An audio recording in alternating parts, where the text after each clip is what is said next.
Welcome to Raj news special drive నేను శ్రీకాంత్. తెలంగాణ రాష్ట్రాన్ని మొత్తాన్ని కూడా ఒక్కసారిగా వణికించిందనే చెప్పాలి ఈ వార్త. ఒకటి కాదు రెండు కాదు, ఏకంగా 6 మర్డర్లు. అంతకుముందు ఒక మర్డర్, పూర్తిగా 7 మర్డర్లు ఒక్కడే మనిషి చేసింది. రాత్రి 11 గంటలకు ఫుల్లుగా తాగి మొదలుపెట్టిన నరమేధం 2 గంటల్లో పూర్తిగా అందరినీ గొంతులు కోసి చంపేసి పారిపోయాడు. కనీసం కనికరం లేకుండా కన్న బిడ్డల్ని, కట్టుకున్న భార్యని, ఒక యువతిని ప్రేమిస్తున్నా అంటూ వేధించిన ఆ యువతి తల్లిని, ఇప్పుడో అప్పుడో కాటికి కాలు జాపుకోనున్నటువంటి ఆ ముసలి తల్లిని, ఆ పండుటాకును కూడా గొంతు కోసి చంపేశాడు. చూస్తుండగానే అర్ధరాత్రి శవాలుగా మారిపోయారు. ఇక జీవితాలు తెల్లారు. బట్ ఆ చంపిన నరహంతకుడు ఎక్కడా? పోలీసులకు ఇప్పటికీ ఒక చిక్కని ప్రశ్నగానే మిగిలిపోయింది. ఇప్పటికీ దరిదాపు 4 రోజులు కావస్తోంది. బట్ హంతకుడి హాచుకి మాత్రం కనిపించడం లేదు. ఆ హంతకుడు ఎక్కడున్నాడు? ఒకసారి ఎక్కడో టిఫిన్ చేయడానికి కనిపించాడంటారు, కొంతమంది ప్రత్యక్ష సాక్షులు చూసామంటున్నారు. ఇవాళ గత కొద్దిసేపటి కిందే సూర్యాపేటలో దొరికాడు. సూర్యాపేట వైపు హైదరాబాద్ పోలీసులు బయలుదేరుతున్నారు. మొత్తం 4-5 టీములు వెతుకుతున్నాయి. ఇలా రకరకాల వాదనలు వినిపిస్తున్నాయి. బట్ ఆ దొంగ ఇంకా దర్జాగానే తిరుగుతున్నాడు.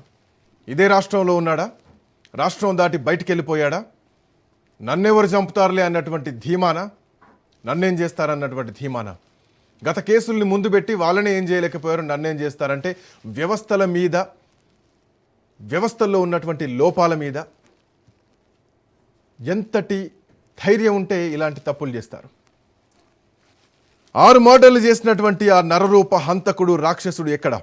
ఈ అంశం అట్లా ఉంటే గనక షాబాద్ హత్యల వెనుక తెలంగాణ పోలీసుల నిర్లక్ష్యం ఉందా? రాజ్ కుమార్ని పట్టుకోవడం అటుంచితే, రాజ్ కుమార్ పైన పోక్సో కేసు నమోదైతే కోర్టుకెళ్ళి యాంటిసిపేటరీ బెయిల్ తీసుకునేటువంటి పరిస్థితుల్లో ఉంటే, ఆ వ్యక్తి రోడ్డు మీద తిరుగుతూ ఉంటే పోలీసుల కంటికి కనిపించట్లేదా? పోక్సో నిందితుల మీద ఎందుకు పోలీసు వ్యవస్థ ఇంత నిర్లక్ష్యంగా ఉంది? తెలంగాణలో మహిళలకు, ఆడపిల్లలకు, చిన్నపిల్లలకు, మైనర్లకు భద్రత లేదా అన్నది ఈరోజు రాష్ట్రం మొత్తం వినిపిస్తున్నటువంటి ప్రశ్న.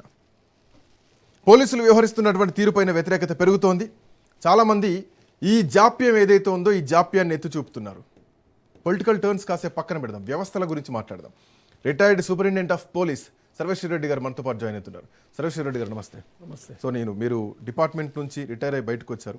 సో అదే డిపార్ట్మెంట్ గురించి ఈరోజు ప్రజలు మాట్లాడుతున్నారు. వ్యవస్థలో ఉన్నటువంటి లోపాల గురించి మాట్లాడుతున్నారు. ఒక పోక్సో కేసు నిందితుని పైన పోలీసులు వ్యవహరించినటువంటి తీరు, ఆ నిర్లక్ష్యానికే ఈరోజు 6 బలయ్యారు అన్నది ప్రజల నుంచి వినిపిస్తున్నారు. రోడ్ల మీదకి వచ్చి నిరసనలు తెలుపుతున్నారు. సో దీనిపైన మీరేం చెప్తారు? ప్రజల వాదనలో తప్పులేదు. ఎందుకంటే పోక్సో కేసు కట్టినప్పుడు అది బెయిలబుల్ సెక్షన్లో వచ్చింది. అది 345 రాలే.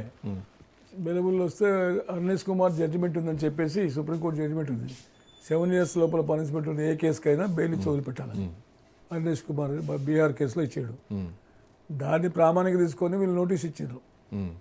నోటీస్ ఇస్తే దాన్ని అడ్వాంటేజ్ తీసుకొని సుప్రీంకోర్టు మన యాంటిసిపేటరీ బెయిల్ తెచ్చుకున్నాడు. Again that fellow anticipatory bail దాకా పోతున్నాడు అంటే వాడికి ఎన్ని లూప్స్ తెలిసి ఉండాలి? ఆ లూప్స్ పట్టుకుని ఎర్లియర్ వాడు క్రిమినల్, ఎర్లియర్ అఫెన్స్లో కూడా జైలుకు వచ్చింది కదా అనుకోని క్రిమినల్. మనకి ఇంకా ఈ మధ్యలో భూములు వీళ్ళు అమ్ముకుని డబ్బులు కూడా వచ్చిటాయి.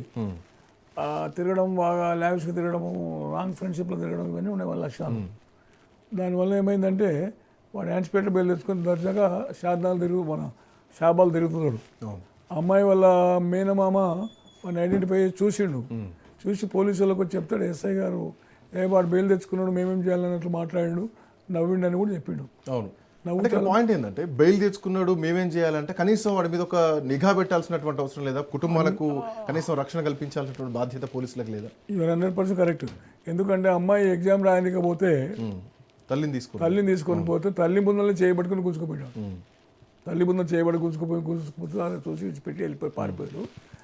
అలాంటి హీనియస్ నేచర్ ఉన్నటువంటి వాని మీద పోలీసులు కొంచెం కర్కశంగానే ఉండాలి తప్ప ఇక అతిభారంతో చూపొద్దు. ఇప్పుడు అక్కడ జరిగింది అదే. ఇప్పుడు ఏమైంది పర్యవసానంగా ఎస్ఐ గారు సస్పెండ్ చేసింది గవర్నమెంట్. చేసినట్ట ఇక మరి suspense is not the solution, time being break. చాలా మాత్రం పోలీసు నేను డీజీ గారికి పర్సనల్ రిక్వెస్ట్, సీఎం గారికి పర్సనల్ రిక్వెస్ట్ ఏంటంటే ఈవెన్ ఎఫ్ఐఆర్ కట్టడానికి కూడా పోలీసులు వెనక ముందు అవుతుంది, కడతలేరు. నేను పోయిన మా స్టేషన్లో పెద్ద మందులైనా ఒకటి మా ఏరియాలో మాతో డ్యామేజ్ దొంగతనం కేసులో పోతే ఎఫ్ఐఆర్ కట్టలేదు. ఎందుకు సార్ ఎఫ్ఐఆర్లు కట్టడానికి భయపడాల్సినటువంటి భయపడాల్సిన అవసరం లేదు, కానీ ఎఫ్ఐఆర్ కట్టి దానికి సొల్యూషన్ ఇవ్వాలి కదా. నేరస్తులు పట్టుకోవాలి, దొరకకపోతే దానికి సీడీలు రాయాలి. వీళ్ళు ఎఫర్ట్ చేస్తున్నట్టు ప్రతి ఒక్కటి కూడా దాన్ని మెన్షన్ చేయాల్సి వస్తుంది ఫైనల్ రిపోర్ట్లో. అందుకొరకు మనకి పోలీస్ డ్యూటీ. సో డ్యూటీ నుంచి తప్పించుకోవడం, ఈజీ వేస్ చూసుకోవడం ఎంతవరకు అంటే మీరు వాస్తవాలు, మీరు సాక్ష్యాలు చెప్తున్నారు, మీరు కళ్ళ ముందు కనిపించినటువంటి విట్నెస్ చెప్తున్నారు.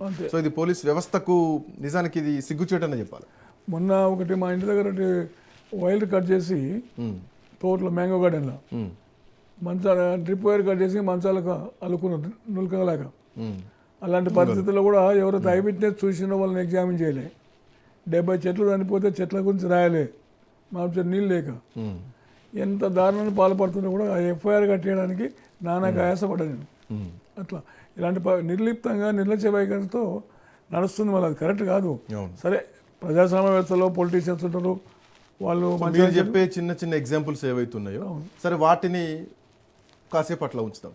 బట్ ఒక నిందితుడు బెయిల్ పైన వచ్చినటువంటి నిందితుడి నుంచి మాకు ప్రాణహాని ఉంది, మమ్మల్ని చంపేస్తామని బెదిరిస్తున్నాడు, మీ తండ్రిని చంపినట్టే నిన్ను కూడా చంపేస్తామని చెప్పేసి ఎగ్జామ్ హాల్ దగ్గర బెదిరించినటువంటి వ్యక్తి విషయంలో పోలీసులు ఇంత నిర్లక్ష్యం వహించడం ఎంతవరకు సమంజసం? ఇది చాలా సీరియస్గా రియాక్ట్ కావాలి. నిర్లక్ష్యం అనేది కంటే ఓపెన్గా కనిపిస్తుంది. చంపుతామని బెదిరించినప్పుడు వాడు పోయి మా మేనమామ చెప్పినప్పుడు పట్టుకోకపోవడం, వాని గురించి సేవ్ చేయలేకపోవడం, ఇవన్నీ negligence of the part of the police. సరే, ఇప్పుడు పరిణామక్రమంలో ఏం జరిగింది? ఇప్పుడు 6 మంది అయితే మర్డర్ అయిపోయారు, వాళ్ళు రారు. ఇప్పుడు వీడు ఎస్కేప్ అయ్యి అబ్స్కాండ్గా తిరుగుతున్నాడు, పోలీసు ట్రై చేస్తున్నారు పట్టుకోవడానికి. ఒకసారి దొరికినట్టు, ఒకసారి దొరకలేనట్టు, సూర్యాపేట అన్ని బోకస్ క్లియర్గా క్లారిటీ ఇంకా రాలేదు ఇన్ఫర్మేషన్. అయితే పట్టుకున్నట్లు ఇన్ఫర్మేషన్ తెలియలే.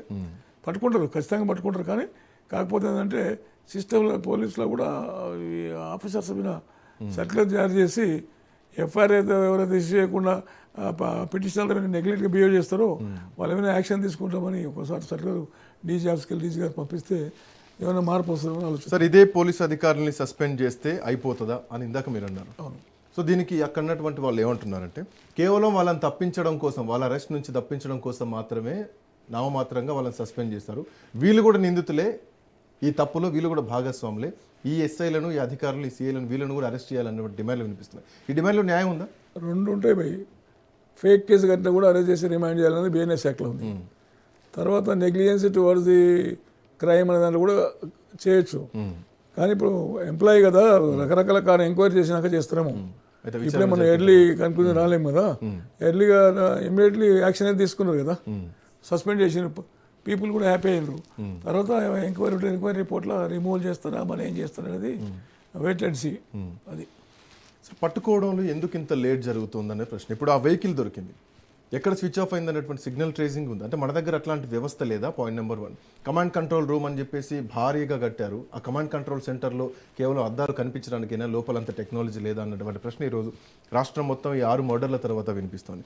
ద పాయింట్ ఏంటంటే కార్ దొరికింది, అందులో రాజ్ కుమార్ లేడు, చనిపోయినటువంటి డెడ్ బాడీలకు సంబంధించి అక్కడ హాస్పిటల్, ఉస్మానియా హాస్పిటల్ తీసుకెళ్తున్నాం అని చెప్పారు. ఎందుకు ఒక నిందితుడిని పట్టుకోవడానికి ఇంత లేట్ ఏం జరుగుతుంది? ఎందుకు ఎట్లాంటి పరిణామాలు ఉండొచ్చు ఇంటర్నల్ డిపార్ట్మెంట్ నుంచి? సమ్ టైమ్స్ వాడు టెలిఫోన్ క్యారీ చేస్తేనే ఆ సిగ్నల్స్ పట్టుకునే వ్యవస్థ పోలీసులో ఉంది, లేదని కాదు. స్విచ్ ఆఫ్ అయినప్పుడు తీసి ఫోన్ ఎక్కడన్నా వారేసిపోతే కూడా కొంచెం డిఫికల్ట్ అయితే లేట్ అవుతుంది, అంతే తప్ప వాడిని ఎస్కేప్ ఏం కాలేడు. అది పాయింట్ ఏంటంటే సార్, ఈ మధ్యకాలంలో కరీంనగర్లో ఒక జ్యువెలరీ షాప్ సంబంధించి ఓపెన్ ఫైర్ చేసి ఆ తర్వాత నిజామాబాద్లో ఒక కానిస్టేబుల్ లిఫ్ట్ చేయడానికి వెళ్ళారు, అదుపులోకి తీసుకోవడానికి పోతే కానిస్టేబుల్నే పొడిచి చంపేసి ఆ తర్వాత దొరకడానికి టైం పెట్టింది. సో నేను ఏమంటున్నా అంటే ఇట్లాంటి సీరియస్ కేసెస్లో కూడా ఇంత లేట్ అయితే జనాల్లో కూడా ఆగ్రహం పెరుగుతూ ఉంటుంది, జనాలకు కనీసం ఒక భరోసా ఇవ్వాల్సినటువంటి అవసరం ఉంది. సో ఇది ఎందుకు వ్యవస్థలో ఎందుకు ఇంత డిలే జరుగుతోంది, పట్టుకోవడంలో ఎందుకు లేట్ అవుతుంది? ఇప్పుడు ఈ పొలిటికల్ సిస్టమ్ కూడా మనం బ్లేమ్ లేపాలి. ఎందుకంటే పాలసీ మేకర్స్ వాళ్ళే, యాక్ట్స్ మేకర్స్ వాళ్ళే. వాళ్ళు కరెక్ట్ చేసి సిస్టమేటిక్గా పెట్టి స్టాండర్డ్గా ఆపరేటింగ్ ప్రొసీజర్ పెడితే ఆటోమేటిక్గా నడుస్తాయి. ఇప్పుడు రాజస్థాన్లో చూడ అమ్మాయిని 33 మంది రేప్ చేసిందంటే ఎంత హీనియస్ ఉంది కంట్రీ నేచర్లో. అట్లా ఆల్ ఓవర్ ఇండియాలో ఉన్నాయి, ఇక్కడ నాట్ ఓన్లీ తెలంగాణ. ప్రతితోనూ నెగ్లిజెన్స్ అయిపోయింది. పోలీసు అనేది మరి ఆలోచించాలి, మనం డిపార్ట్మెంట్ ఆలోచించి స్టబర్ నిర్ణయాలు తీసుకోవాలి. రైట్ మ్యాన్ రైట్ ప్లేస్లో పోస్టింగ్ చేయాలి. క్రైమ్ పోర్ట్ ఏరియాస్ ఐడెంటిఫై చేసి ఎవరైతే డిటెక్ట్ చేయగలుగుతారో వాళ్ళని పెట్టాలి. ల్యాండ్ ఆర్డర్ ఏరియాలో ల్యాండ్ ఆర్డర్ పెట్టాలి. ఇంకా రాజకీయ శక్తులకు తలొగ్గి వాళ్ళు ఇన్కాంపిటెంట్ పోస్టింగ్స్ చేస్తే కూడా ఇలాంటి ప్రమాదాలు ఉంటాయి. అట్లా పోక్సో కేసుల విషయంలో ఇప్పుడు తెలంగాణలో చర్చ జరుగుతుంది. ఈ మధ్య కాలంలో కూడా ఒక పోక్సో కేసు సంబంధించినటువంటి ఒక కేంద్ర సహాయ మంత్రికి సంబంధించినటువంటి వాళ్ళ బండి భగీరథ్ విషయంలో కూడా చాలా జాప్యం చేస్తున్నారు అన్నటువంటి చర్చ జరిగింది. సో ఇప్పుడు కూడా ఇది పోక్సో కేసు సంబంధించినటువంటి అంశమే. సో పోక్సో కేసులో ఎందుకు సెక్షన్లు వీక్గా ఉన్నాయి? పాయింట్ నెంబర్ 1 అంటే బెయిలబుల్ పోక్సో కేసు అంటేనే ఇది చాలా తీవ్రమైనటువంటి కేసు కదా. సో దాంట్లో ఎందుకు ఇంత జాప్యం జరుగుతుంది? అవుట్రేజ్ ది మాడెస్టీ అనే కాన్సెప్ట్ ఒకటి ఉంటుంది. చేయబట్టుకొని రావడం అనేది అది బెయిలబులే. తర్వాత 3 and 4, 5 ఫిజికల్లీ పార్టిసిపేట్ చేయడం, అట్లప్పుడు దానికి వాళ్ళకి బెయిల్ దొరకదు, సీరియస్గా ఉంటుంది. ఇక దొరకలేదు ఎందుకు అంటే పోలీస్ నెగ్లిజెన్స్ కూడా కొంతసార్లు ఉండకపోవచ్చు. ఎందుకంటే రాజకీయ వ్యవస్థ ఎప్పుడైతే ఇంటర్ఫియర్ అవుతుందో దాంట్లో పోలీసు కొంచెం వెనక ముందు ఆలోచించే పరిస్థితులు ఏర్పడతాయి. అయినా కూడా డెఫినెట్ పట్టుకుంటారు. అది పట్టుకోరనే ఏం లేదు. కాకపోతే అంటే పబ్లిక్లో ఆ ఫీలింగ్ వచ్చేస్తుంది. సొసైటీలో ఇంటెలెక్చువల్స్ వాళ్ళంతా ఆలోచిస్తున్నారు పోలీస్ ఎందుకు ఇట్లా చేస్తున్న థాట్ వాళ్ళ మనసులో ఉంది. కాకపోతే ఏంటంటే మార్పు రావడానికి చాలా టైం పడుతుంది. ఇది దీన్ని ఒక గతంలో ఒక మహానుభావుడు ఈ పోలీస్ వ్యవస్థ మొత్తం చెడగొట్టిపోయాడు. కమ్యూనిటీ పోలీసింగ్ అని కాన్సెప్ట్ పెట్టి టోటల్ బస్ పట్టించిపోయాడు. ఫ్రెండ్లీ పోలీసింగ్ ఎవరికండి ఫ్రెండ్లీ పోలీసింగ్? క్రిమినల్స్ తన ఫ్రెండ్లీ పోలీసింగ్ కాదు కదా. ప్రజలకు ఫ్రెండ్లీ పోలీసింగ్ ఉండాలి, ప్రజలు గౌరవించాలి. స్టేషన్కి ఎవరైనా వచ్చినా వాళ్ళకి ఇమీడియట్ రెస్పాన్స్ చేయాలి. కూర్చోబెట్టి మంచిగా మాట్లాడి యాక్షన్ తీసుకుంటే పోలీసు చెప్పింది వింటే కూడా సగం పరిష్కారం అవుతుంది. పోలీసులో చెప్పింది వినే ఓపిక ఉంటే, చెప్పడానికి ఓపిక ఉంటే పిటిషనర్ని సాటిస్ఫై చేయాలి కదా. అట్లా పిటిషనర్ బయటలో పెట్టి అలో చేయకుండా ఉంటే కూడా ప్రాబ్లం అవుతుంది. సార్ ఇంకొక అంశం సార్, హోంశాఖ మంత్రి లేరు, హోంశాఖకు సంబంధించినటువంటి రివ్యూస్ జరగట్లేదు. ఇందాక మీరు చెప్పినట్టు ఈ పోలీసుల వ్యవహారంలో కేసు కట్టడంలో జరుగుతున్నటువంటి నిర్లక్ష్యాలు, రివ్యూలు జరగకపోవడం, ఇదంతా ఒక ఫ్రీ హ్యాండ్ వదిలేసినట్టు ఏమన్నా కనిపిస్తుందా? ఫ్రీ హ్యాండ్ ఏం వదిలేదు. హోమ్ మినిస్టర్ సీఎం ఒకటే కదా ఆఫ్ కోర్స్ మన తెలంగాణ స్టేట్లో. అంటే రివ్యూస్ చేయడానికి అంత సమయం ఉండాలి కదా సీఎం. ఇప్పుడు వ్యవస్థను చాలా సీఎం అంటే నాటే జోక్ కదా. ఎన్నో డిపార్ట్మెంట్ 25-30 డిపార్ట్మెంట్ రివ్యూ చేసుకుంటూనే పడ్డాయి. ఫండ్స్ రకరకాల వ్యవస్థల అవసరాలతో సీఎం నడుస్తుంటుంది. ప్రధానికి ప్రతిపక్షం ఉండి పాయింట్అవుట్ చేసుకుంటా కొట్లాటలు కూడా నడుస్తూనే ఉండే చూస్తున్నాం కదా మనం. అట్లనే మనకి దీనికి డీజీ గారు ఉంటారు కదా, హోమ్ సెక్రటరీ ఉంటారు, డీజీ గారు ఉంటారు, వ్యవస్థ ఉంది, చీఫ్ సెక్రటరీ ఉన్నారు, జిఏడి ఉంది, ఇవన్నీ ఉన్నాయి కదా. ఇప్పుడు ఐపీఎస్ ఆఫీసర్లో మీటింగ్ పెట్టి డీజీ కరెక్ట్ స్ట్రాంగ్ వార్నింగ్ ఇస్తే దెబ్బ కంట్రోల్ అవుతాయి. అట్లా కంట్రోల్ కావాలని ఏం లేదు. కాకపోతే ప్రతిదీ హోమ్ మినిస్టర్ చూడలేడు. హోమ్ మినిస్టర్ గారు ఎక్స్ట్రాడినరీ ఏమైనా పోతే దాన్ని పరిశీలిస్తారు తప్ప అన్నీ హోమ్ మినిస్టర్ గారు చూడలేరు. డీజీ గారు పరిశీలి చేస్తారు, చెప్తారు. ఇప్పుడు దీంట్లో డీజీ గారి ఇన్స్ట్రక్షన్ కూడా చాలా సీరియస్ ఉంటాయి. 6 మంది మాట దాంట్లో లేవని కాదు ఉంటాయి. కాకపోతే పబ్లిక్ అవి కనపడవు. ఆఫ్కోర్స్ అది అందుకొరకే తప్పుగా అర్థం చేసుకుంటారు. సార్ ఇంకొకటి అంటే ఈ 6 మోడళ్ల తర్వాత వ్యవస్థల మీదనే ప్రశ్నలు కనిపిస్తున్నాయి. ఎందుకంటే పోక్సో కేసు నిందితులకు బెయిల్ వచ్చడం పైన రాజకీయ నాయకులు రెస్పాండ్ అవుతున్నారు, ప్రతిపక్షాలు రెస్పాండ్ అవుతున్నారు. అండ్ ఆ రెస్పాన్స్లో కూడా హ్యుమానిటీ యాంగిల్ కనిపిస్తుంది. ఎందుకంటే 6 మర్డర్ అయ్యారు, దాంట్లో చిన్న పిల్లలు 2-3 సంవత్సరాల పిల్లలు, మహిళలు చనిపోయారు. సో ఇట్లాంటి వ్యక్తులు చనిపోవడం వల్ల ఖచ్చితంగా రెస్పాండ్ అవుతుంది. పబ్లిక్ ప్రాసిక్యూటర్స్ సమర్థవంతులు లేరు అన్నది కేటీఆర్ చేస్తున్నటువంటి ప్రధానమైనటువంటి ఆరోపణ. దీన్ని ఎట్లా చూడాలి? ఏమైతే అంటే కేసు కేటీఆర్ చెప్పింది ఇట్స్ నాట్ కరెక్ట్. ఇప్పుడు కేసు అయిన తర్వాత 3 years ట్రయల్ వస్తుంది. 3 years ట్రయల్ వస్తే ఏమవుతుంది, విట్నెస్ అంతా హాస్టల్ అవుతారు, వాళ్ళు మేనేజ్ చేసుకుంటారు. దాంట్లో ఎవరిని పొలిటికల్ బదనాం చేయలేము, ఎవరిని బదనాం చేయలేము. వాంటెడ్గా మాట్లాడడానికి మస్తు మాట్లాడవచ్చు, కానీ అది కరెక్ట్ కాదు. ఎందుకంటే ఈ ఫోక్సో కేసు 1 month లోపల ఛార్జ్ షీట్ వేయాలి. 1 month రేపు రిపోర్ట్ ఒకటి, మెడికల్ రిపోర్ట్ ఒకటి తీసుకొచ్చి 1 month లోపల ఛార్జ్ షీట్ వేసేస్తే నేరస్తులు జైల్లో ఉన్నప్పుడే ట్రయల్ కండక్ట్ చేయాలి. చేసి కన్విక్షన్ అయ్యేటట్లు పీపీలకు మోటివేట్ చేస్తే ఆటోమేటిక్ కన్విక్షన్ వస్తుంది, రాదని కాదు. ఇలా చేసిన కేసు 3 ఏళ్ళకి ట్రయల్కి వచ్చి 6 ఏళ్ళకు కన్విక్షన్ అయితే అక్విటల్ అయితే ఏమవుతాయి, chances are more for acquittal. అట్లా ఇలా రేపు ఎల్లుండి ఉన్నది. ఇమీడియట్ ఉండాలి, యాక్షన్ ఇమీడియట్ ఉండాలి, ప్లస్ డిస్పోజల్ కూడా ఇమీడియట్ ఉంటేనే దానికి పరిష్కారం దొరుకుతుంది అట్లా.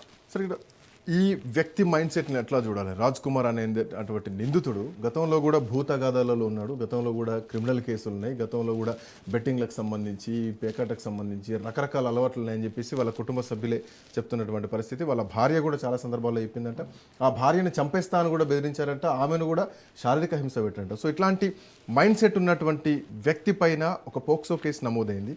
ఈ ఈ ఈ ఈ ఈ రాక్షసుడు ఏం చేసిందంటే ఈ అమ్మాయికి సంబంధించినటువంటి పూర్తి అప్డేట్స్ కోసం ఒక సీసీ కెమెరా కూడా ఫిక్స్ చేశాడు. సో అంతటి స్థాయికి పోతున్నారు వీళ్ళు. కనీసం పోలీస్ స్టేషన్కి వెళ్ళి బాధ చెప్పుకున్నా కానీ కనీసం దాన్ని వినేటువంటి పరిస్థితి కూడా లేదు.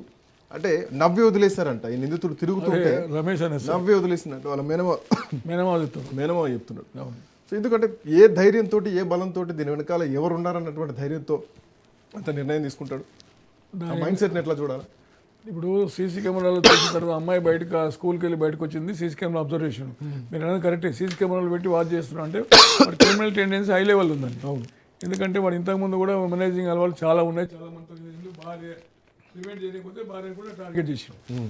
వద్దు మంచి పదవులు కావాలి చేయకని భార్య ప్రివెంట్ చేస్తే ఇద్దరు కొడుకులు వాడు పాపం చిన్న పిల్లలు వాళ్ళని కూడా నిర్దాక్షిణ్యం చంపినంటే వీడు క్రికెట్ అంటే రోగాడు. ఇక అబ్సెసివ్ కంపల్సివ్ డిజార్డర్ డిసీజ్ కానీ ఉందో మరి ఏం కదా, మనకి సైకలాజికల్గా కూడా ఇంబ్యాలెన్స్డ్ మైండ్ ఉంటుంది. తర్వాత గ్రెడ్జ్ నేచర్ ఉంది దానికి.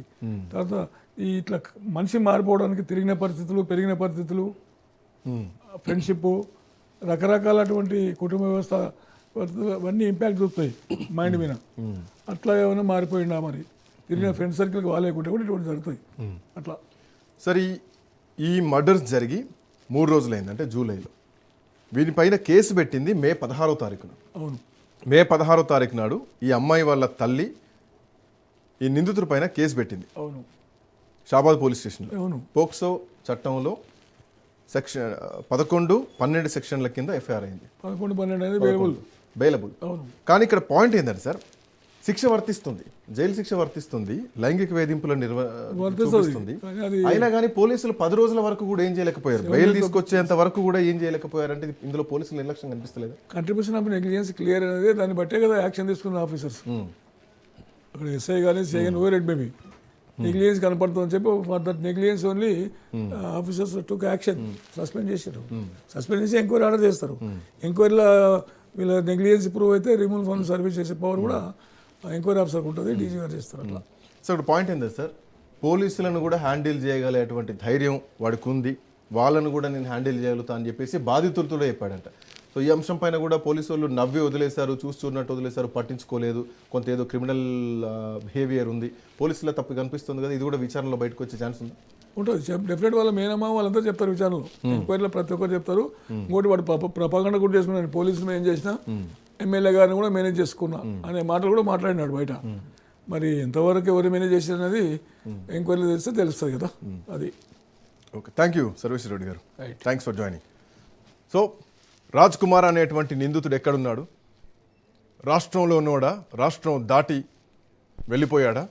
పోలీసుల ప్రయత్నం మాత్రం జరుగుతోంది, పోలీసులు వెతుకుతూనే ఉన్నారు, జల్లెడబడుతున్నారు. ఇప్పటికే 4-5 టీంలు రాష్ట్రం అంతా కూడా చూస్తున్నాయి. సో సీసీ కెమెరాస్ కూడా చెక్ చేస్తున్నారు. ఏ క్షణమైనా పట్టుకుంటాం అన్నటువంటి ధీమాతో పోలీస్ వ్యవస్థ ఉంది. పట్టుకున్న తర్వాత ప్రజలంతా కూడా వాడిని ఎట్టి పరిస్థితుల్లో వదిలేయద్దు, వాడిని ఎన్కౌంటర్ చేయాలన్నటువంటి డిమాండ్స్ షాబాద్ నుంచి, ఆ కుటుంబ సభ్యుల నుంచి, తెలంగాణ రాష్ట్ర ప్రజల నుంచి వినిపిస్తోంది.